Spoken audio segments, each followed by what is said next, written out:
you guys haven't caught on, there was an article that came out, I think it was last week, where I don't know if it was the IOC or it was the U.S. Olympic Committee, basically said if you're not an official sponsor of the Olympics, you can't say Olympics. That's amazing. On social media.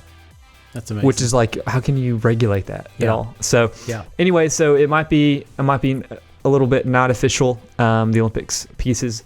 But all that to say is we want you guys to join us for the Olympics. If you guys go to connectrunclub.com/Olympics, even though we're not supposed to say it, we're going to be trying to do some kind of live viewing. And so we've got a couple of the events coming up next Friday.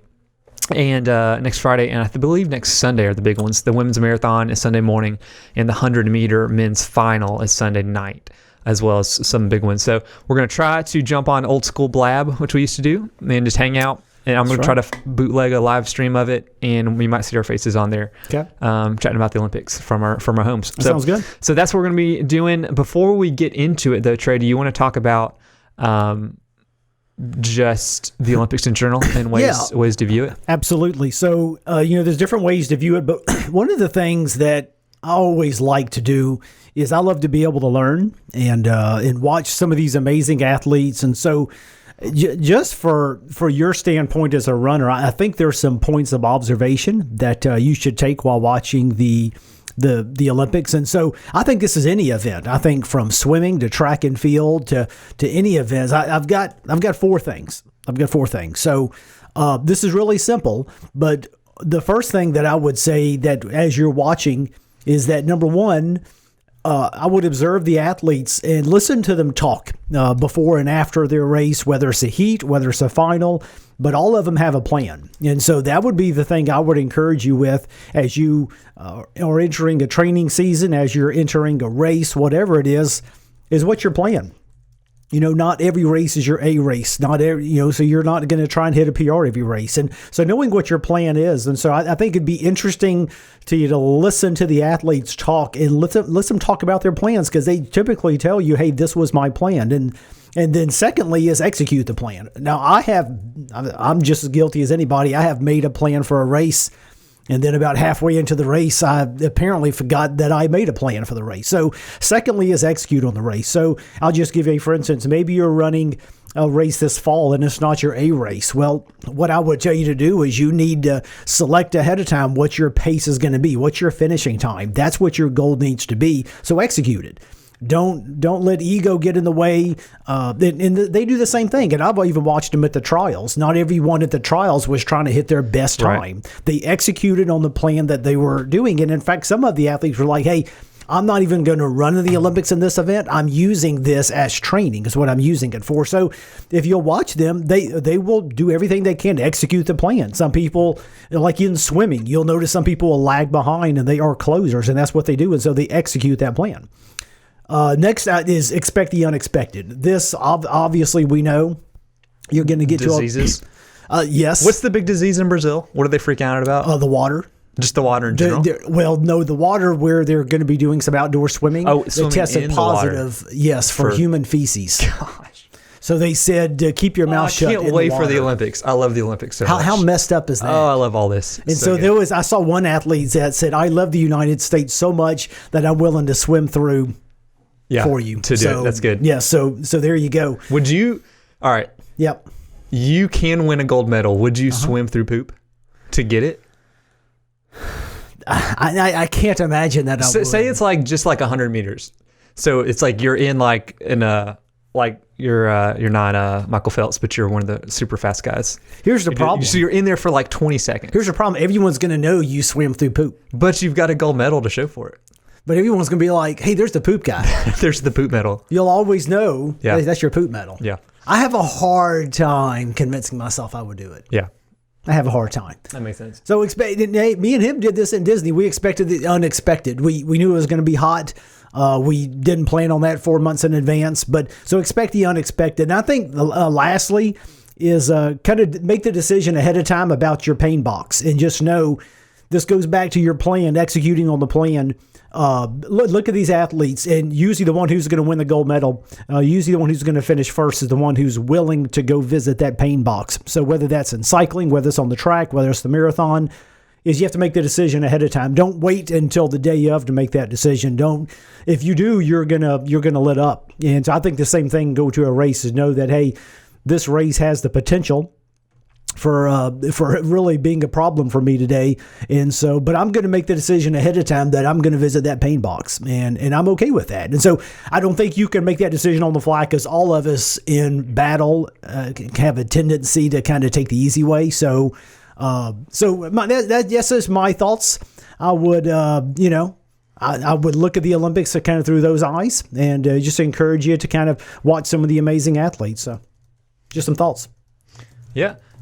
So we are doing this on a new platform we're trying out. It's called Huzza. It's kind of how we're recording this live. And so if you guys are actually watching this live, let us know in the chat if you can hear us. There's a little chat and a Q&A on the far right.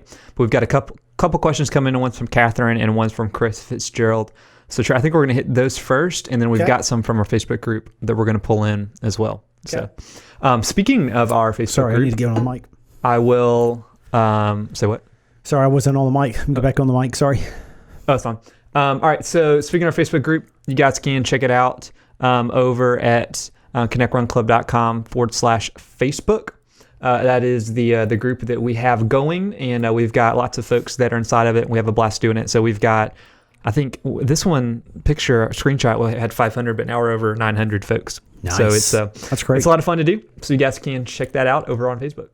But I'm about to sneeze. God bless you. I'm done now.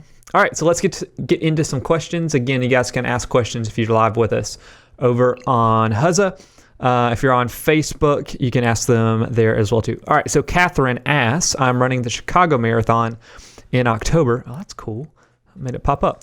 Chicago Marathon in October. Unfortunately, I'll be flying in Saturday and flying back after the race Sunday due to work obligations. That sounds horrible. Catherine, my condolences. Yes. Any tips for the flight home? I've only ran a marathon close to home and never traveled long distances for a race. Well, Catherine, I am prepared for this because I've done things as stupid as run a marathon and get in the car and drive for 8 hours. So yes, I know how difficult it is. I actually think you might have it a little bit easier, but not that it's going to be easy. But yeah, just some recommendations. I would say before. First of all, let's even get to what you're going to do right after the race. You want to walk as much as possible before you have to fly. So I don't know how soon you're going to have to fly out, but you're going to want to walk as much as possible. So go get showered, go get cleaned up. But as much as you could walk before you take a flight, the better you're going to be. The more you sit, the stiffer you're going to become. So I would walk as much as possible. So I don't even think I would have a long sit down meal. I would try and keep on my feet as much as possible. Yeah. I love compression gear. So I enjoy compression gear more after a run than I do during a run. So I think if you have some compression socks or compression sleeves, I think that would help tremendously. Then I'd walk around at the airport a lot before you get on the flight, and not sure how long your flight is, but I tell you, every 30 to 45 minutes, I would try and get up and stretch a little bit, walk around the cabin. It's not going to be, it's not easy to walk around the cabin, but I would try and move some, because I think if you can get up every 30 or 45 minutes, then I think you can manage it. And the only thing I would caution you about is make sure you are loading up on those fluids, because here's what's going to happen, and this has happened to me. What concerns me the most is your potential to cramp up on that flight, because, I just know getting in a car after I've run a marathon, right, my stinking legs cramp up like crazy. And I maybe you can get first class. I don't know if you can fly first class. You have more leg room. But if not, I am concerned that, hey, you're going to sit in that seat and cramp up some kind of bad. So make sure before you get on the flight, you're loading up with fluids. And hey, even if you're loading up with fluids and get hydrated again, gives you the ability to maybe have to go to the bathroom during the flight, which is a great thing. So I would say, hey, walk as much as possible. Stay on your feet as much as you can that day. So that's good. All right, so we've got another question coming in. This is from Chris Fitzgerald, who I think is watching right now. And he asks, so this is the podcast. We're just going to make sure and read them all for you guys. Pretty sure I sweat more than the average human. It seems a bit ridiculous. Any run over 6 miles and my shirt, socks, shorts, and shoes are completely saturated with sweat. Sorry for the unintentional alliteration. Is that normal? Does it mean anything? Should I or can I do anything different because of how much I sweat? And Chris, I believe you are in Athens. You've run some of our races here. Yep. I believe so. Well, Chris, I think Brandon can confirm when I get back from just a 4-mile run, it looks like I have taken a swim, right? Very true. I feel like you're still sweating right now. For I actually am sweating currently this minute. The lights don't help, No, they don't. So, Chris, this actually happens the more you run. The cursing that comes with this is the more you run, the better your sweat pores work. That's just reality, because what your body is trying to do, your body is overheating, and all it's trying to do is cool itself off. And so the more active you are, the more you have been running, the easier that you sweat. I'm exactly with you. Trust me. I did a run the other day, and I think I was 4 miles in, and my socks sounded like sponges, and it's just awful. So yeah, it is absolutely normal. The only thing you have to be aware of, and this comes with time as well. I'm not sure what your hydration strategy is, but I would say it took me 3 to 4 years to feel really good from a hydration standpoint because I was such a heavy sweater. So my body has adapted better than ever now. So I don't need as much water as I used to, but I'd cramped all the time because I was such a heavy sweater. So it's normal. Most runners who have been running for some time, they're just heavy sweaters. And now there's some runners that don't sweat as much as others, but there's others that we just sweat like crazy. Again, the only thing to be aware of is just your hydration strategy through that. So other than that, all I can tell you is welcome to the club. And hey, just you have to hang your clothes out to dry. That's the worst part. That's where I ran during lunch today, Chris, and of course you know what the weather's like here right now. And so I think my clothes are collecting a nice puddle in the bottom of my bag right this minute. So that's no fun. There you go. That is no fun at all. All right, so we've got another question coming in. This is from our Facebook group again. I'll throw the plug up there. You guys can check it out over at connectrunclub.com/Facebook if you guys want to join the group. This is where we pull a lot of our questions from, and we got a lot of fun stuff coming from it.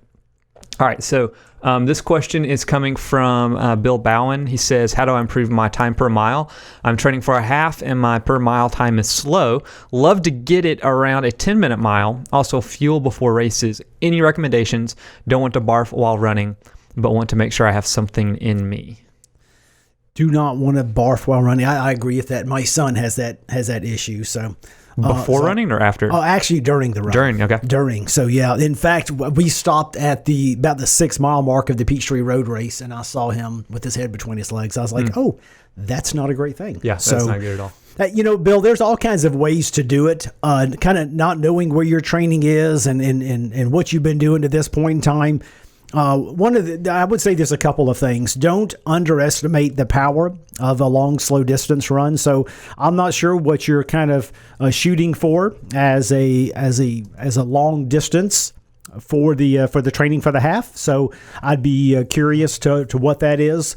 The other things are, I love to be able to throw in some different things with my long run. So I wouldn't do this every time, okay? Don't do it every time. But every once in a while, I will mix in a fast finish to my long run. Okay. So I will do... Now, I'm not going to do this like if you're going to run like 13 or 14 miles, again, I don't know what your training looks like, but let's say you're just going to run 10 miles, okay? I would tell you that instead of a 12-mile long, slow distance run, I would tell you to run 8 or 9, and the last 5 miles or 6 miles are at race pace or faster. So a nice, strong, fast finish. So that is one thing. The other thing that I would encourage you with is work on your leg turnover. Again, VO2 max stuff is not going to help you a ton with a half marathon. So this is I'm not even saying this is going to be race specific, because it's not. This is not race specific, but I think it will help you with your leg turnover. I would get to the track and I'd probably do some 200 meter, what I call them turnarounds. Now, a 200-meter turnaround, this is an exercise that I do. I love this. This really helps me when I'm getting ready for a 5K, but also helps my leg turnover. A turnaround is you do 200 meters, you're doing it quick, you pause for 20 seconds, you do another 200, you pause for 20 seconds, and you do it again. And I like to do this 3 or 4 times. It just helps with leg turnover. That's the big thing for me. I enjoy those, and it'll help with your leg turnover. So there's other things that you can do. Tempo runs are fantastic. But here's what I'll tell you, Bill, is I'm not sure how long you've been running, but give it time as well. I still come back to that long, slow distance run, and that long, slow distance run over time is going to make you more efficient. And that really is the key, trying to become a more efficient runner. So a few things I'd mix in, again, just recapping, long, slow distance. Do not be afraid to go further than 13. Don't go crazy, but don't be afraid to go further than that. Mix in some fast finishes. I would say once every 3 or 4 weeks at most on the fast finishes, and then get to the track. Get you some lighter weight shoes and do some of those 200 meters. Do something on the track. I think that'll help you with your leg turnover. So just a couple of initial things. Also, fuel before the race. I like personally to eat about 3 hours before I run. That doesn't always work out really well because some of the runs are pretty early. But, I think you just have to test it and see. Me personally, what has worked for me is peanut butter on bread and a banana. Yeah. That's kind of my staple. That's kind of my go-to. But I do that before most of my runs too, so I know it works. So I would say don't wait till race day. I would say start testing it now and start small. Don't do, I look at maybe 300 calories. That's about what I take in, 300 or 400. So I would start with what you can. Eat a half a banana next time you go out. See if that works. Eat just a piece of bread. I mean, just try something. And if you start seeing momentum, I'm telling you, don't do it on race day if you haven't tested it. Always test. So on these long runs that you're doing, that's when you want to be testing these strategies. But I would say just tinker with it and find something that could potentially work. That's good. All right, so we've got a question coming in on the chat. This is coming from David Solgado. He says, bad case of the shin splints, mostly the bottom end. Any suggestions? Yep. First, check the shoes. That's usually the first thing on the shin splints.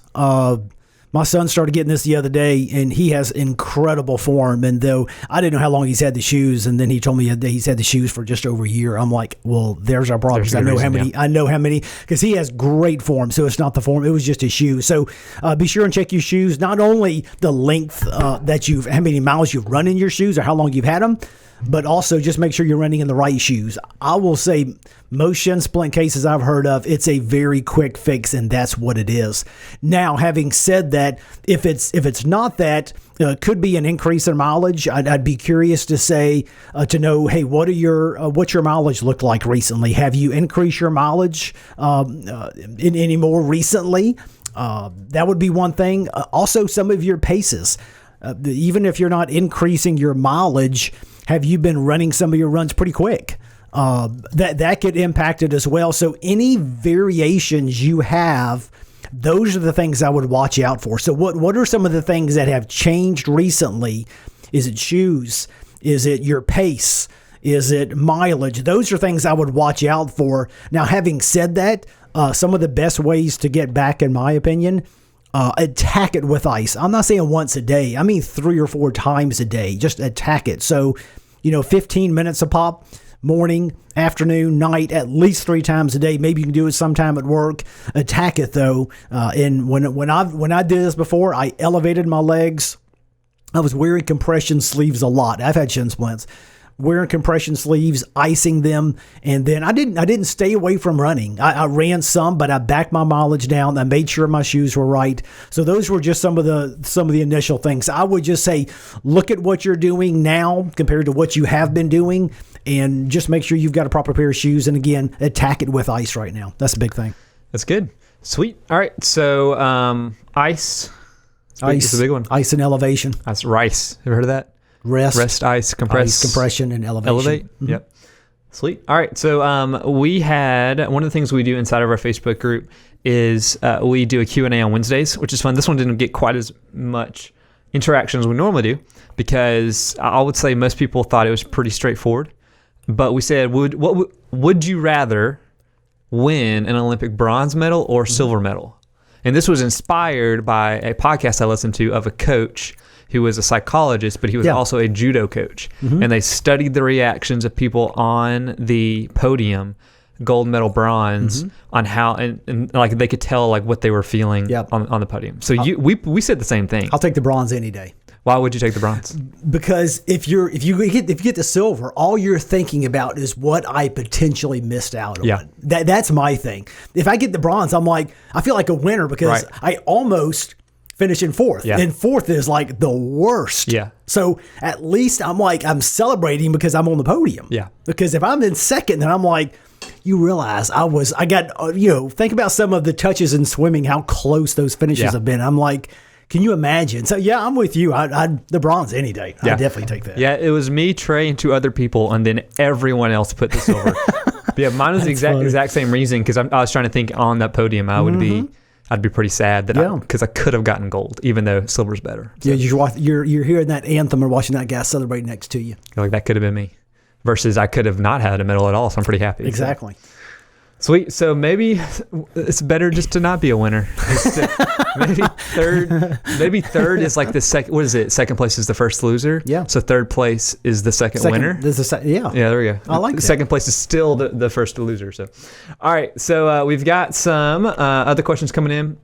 This one is coming in from Lisa Bagley. Han, she says, what is Trey's opinion? Instead of taking 1 rest day per week, I've started taking 2 active recovery days, which for me means only walking indoor yoga allowed. I often feel worse after complete rest days, so this is my way to take it easy, recovering and yet not resting, in quotes.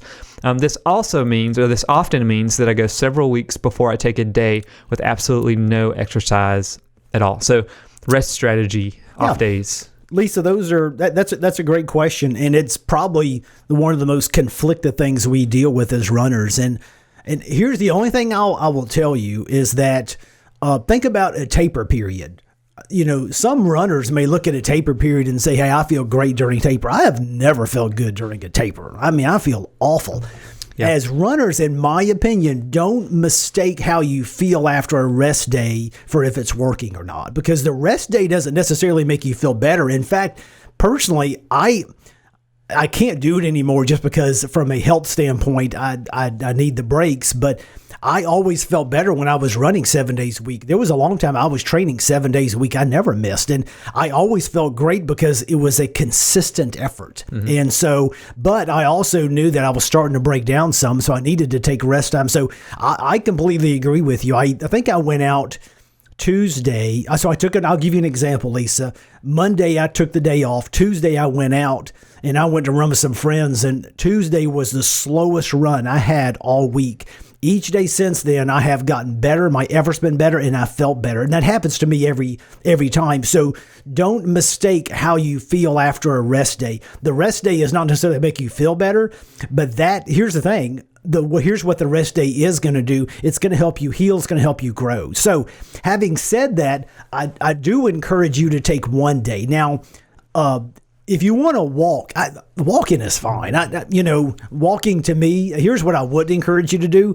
I wouldn't tell you, hey, go see if you can knock out a 14-minute mile walk. No, make it a 20 mile or a 20-minute mile or a 25-minute mile, not a 14-minute mile. So take it really easy. I think it's okay to get outside, but if you're going to look at doing even yoga can be weight bearing. It can be. It's not always, but some yoga is weight bearing.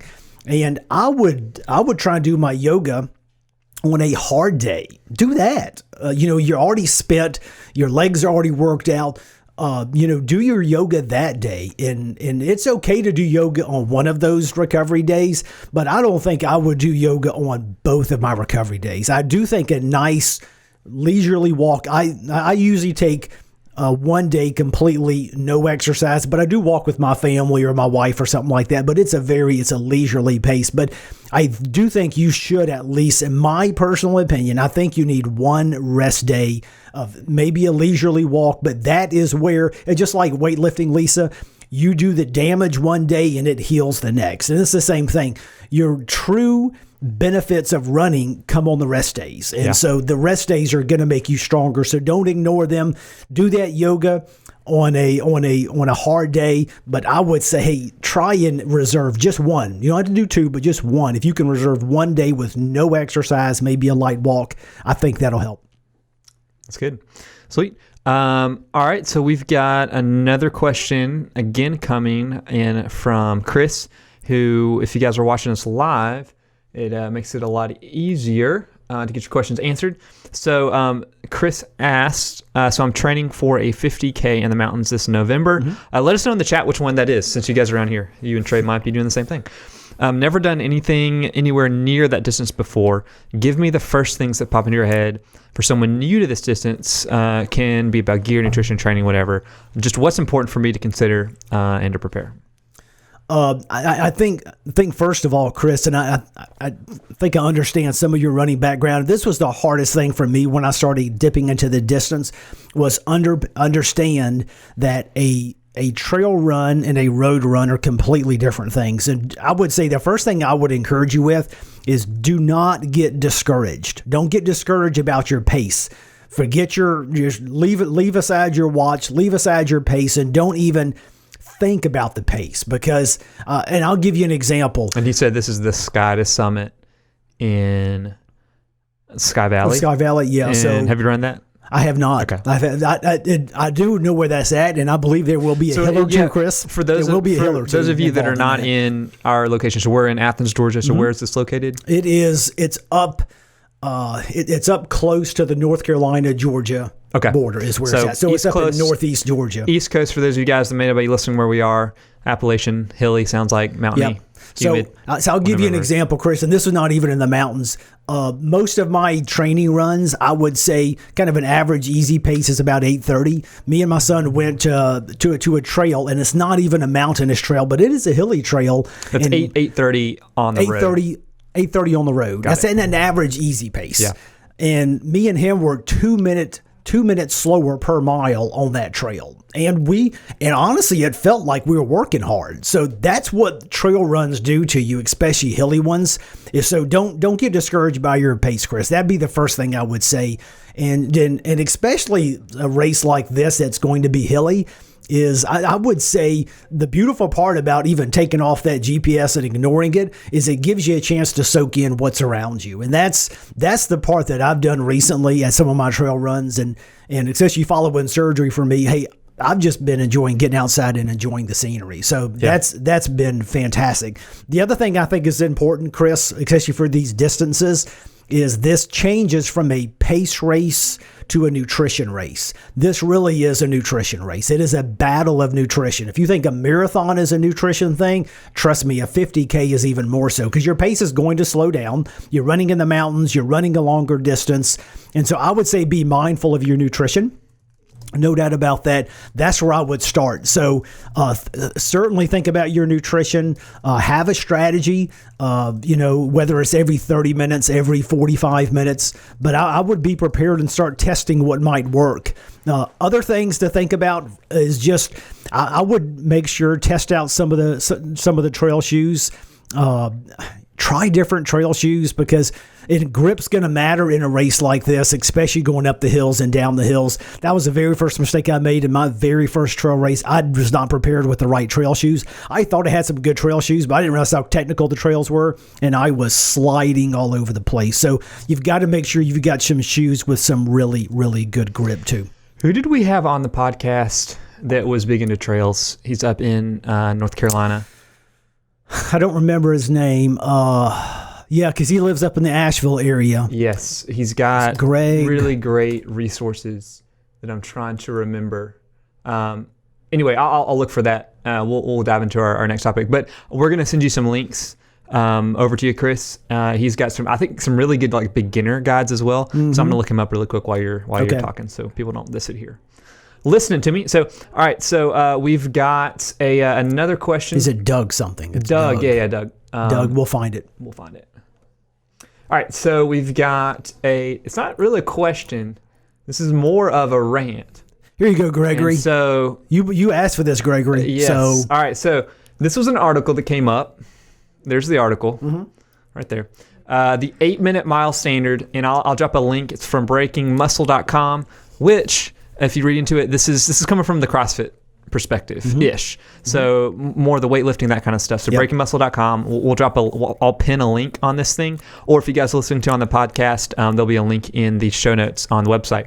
But so if I was reading it correctly, it was basically saying if you can't run an average pace of 8 minutes per mile, you shouldn't be running, right? Yeah, and his I guess support of that was basically if you're running if you have proper form, you should be able to do 8 minutes. If not, then you're actually hurting your body by going slower. That was the gist that I got. That's the gist of it. Okay. Yes, that's the gist of it. There were a couple of things that stood out to me. Now, there were a few things. There were a few things that I saw some value in. Chris, by the way, ever since you mentioned sweating, I think I am sweating more. Yeah, and the more. lights don't help at all. The lights do not help. It is toasty in here. Yeah. But there are some things in there that are of some value, and here's what's of value. Now, there are things that we need to be mindful of to make us better runners. It's not necessarily going to help us in specific training, but I do agree. I think your stride rate, I would like to see it up above 160. Now, I don't. If you're 155, 158, whatever. Close to 180 is great, but I think that's ideal. Now, that's not something that I'm like so bent on that I'm like you can't run if you're not that. Some other thoughts, Doug. Hey, yeah, there you go. Sorry, shiny quarter. Some other thoughts though. Some of the strength training, no doubt. I completely agree that we need to be doing more than just running. So there are some things that are of value in there. Strengthening yourself, being a better athlete can make us a better runner. So he has some solid points in there of ways that we can become a better runner. Yeah. But I think here's the things. He made some comments in there that I think stuck in some of our crawls and stuck in mine. I think one of them to me were 10 miles in 2 hours and a 5K in 30 minutes. People have no business running 1 mile. And I was like, what gives you the right? Trust me, I have been in survival mode at the last 10 miles of a marathon, and I don't know that I did that in 2 hours. I may not have. I don't know. I was suffering bad. So that's what's interesting to me. There were a couple other things that stood out, and I even typed it down. Stop running to punch a hole in your belt. That was one. He's talking about these folks doing the marathons out there and taking all day. That was another that stuck out to me. And then I love his statement that he did not have a specific formula that is the 8-minute mile. Yeah, and the comments on our Facebook group, I think that one stuck out to most of them. Yeah. They're like, "Where'd you get 8 minutes from?" So exactly. So here's I think the things that got me on this. Again, I don't want to throw the baby out with the bathwater because there is some value in becoming a stronger runner and doing some of the things that he mentioned. There's definitely value. So I'm not going to discount the whole article, but I think the things just to be aware of from our standpoint is, speed is all relative. And I actually have coached and continue to consult athletes who are doing a 13, 14-minute mile. Hello. And you know what? They are healthy. They're great, and in fact, I mean they're older athletes, and that's what they do. That's who they are, and so my wife is one. I don't know if my wife can do an 8-minute mile. She might can. I don't know, but she's also not consumed about it. She doesn't care about it. If she does an 8-minute mile, it doesn't bother her one bit.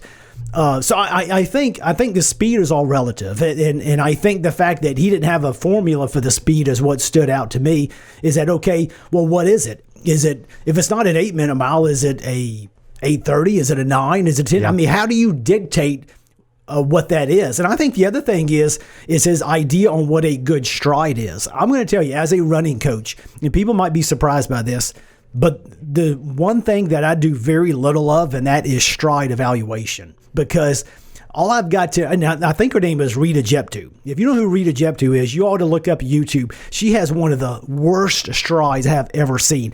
her legs flail out. And she has an awful stride. Well, she also won a ton of money and wins a lot of marathons. So you would look at her and be like, your stride is horrendous and she has wasted energy. But all I know is she gets to the finish line for everybody else. So what the heck does it matter? Yeah. And so I do have a belief. I was taught a long time ago by a coach who coached me.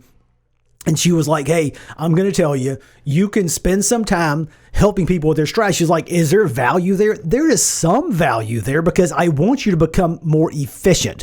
So if I can help you become more efficient, great. But at the end of the day, we didn't just, learn how to run, get taught how to run. We have a natural stride. And I'm not going to change. The best way for me to get you hurt is to completely change your stride. Yeah. That is, now there are coaches who will do that. I will not touch it. And that's where I'm like, hey, I will tell you what an efficient runner looks like. And if there's a natural way for you to get there, then great. But I'm not going to touch your stride. I just don't do that. The other thing about running to me, and I have experienced this personally, and people I have coached and other people whose lives I've been involved with, if there's a reason I run these distances more than other, a lot of times it's about belief. I watch people cross a half marathon, whether it takes them 3.5 hours or an hour and a half, and the belief that they begin to have about themselves. I've seen people change their lives. I've got a friend in Villa Rica who he has lost so much weight, it's unbelievable. And it started with just a race. He was like, I want to run a half marathon. And he was like, I want to get faster. Now he's a lot faster than me. And that to me is the belief. You can get this belief in yourself that these races bring. So it's not about a notch in your belt, and it's not about just a medal, but it's about being able to do something you didn't think you could do. It's like Chris, who's training for a 50K. Let me tell you something. After Chris crosses that finish line, he's going to get a belief about himself that he's never had before. And I know Chris believes in himself, but all of a sudden you're going to cross the finish line and be like, I don't. Who would have known I would be able to do this? Because that's going to be a tough race. And so I think there's that. And I think a couple of the things that stick out to me comes back to why we run. And I know this is the same for you as it is for me. A big reason I like to run is for relationships. It's not just about trying to get a PR. It's not just about getting a Boston qualifying time. I love building relationships, and a natural place for me to do that is on the road. And another natural place to do it is the group we work with. So it's all the interaction we see. It's the group we run with. And I think the thing he probably doesn't understand more than any other, and this is what it hits for me, is that, believe it or not, and I know all of you guys are probably thinking the same thing, I do not run for long life. That is not why I run. That's not. That has nothing to do. Now, do I want to live a long life? Yeah, absolutely I do. But you know what I really want? I want a full life. Right. That's what I want. And believe it or not, I actually love to run, which is why you can get up. Well, I didn't this morning at 4:30, but that's why you would get up at 4:30, do it, because you actually enjoy the activity. So it's not just about, I'm not trying to find the best exercise for me. I'm trying to do something I love to do. And I think everyone listening to this podcast or listening to this is thinking the same thing. They actually enjoy the activity, and that's why they do it. And so to me, it's not about trying to live a long life and trying to find the best exercise I can do and walk. I love to run, which is why I will sacrifice that for other things. And so I think that's where a lot of our athletes probably are when they look at this, and it kind of fuels them, because a lot of us are kind of in the thing of, well, what if I can't do an 8-minute mile? And that's what was insulting to, I think, a lot of us is like, you're not going to tell us. It's something that we love to do. So whether it takes me, and I agree, I think there's room on the road for all of us. So, hey, we're going to tell Myrna.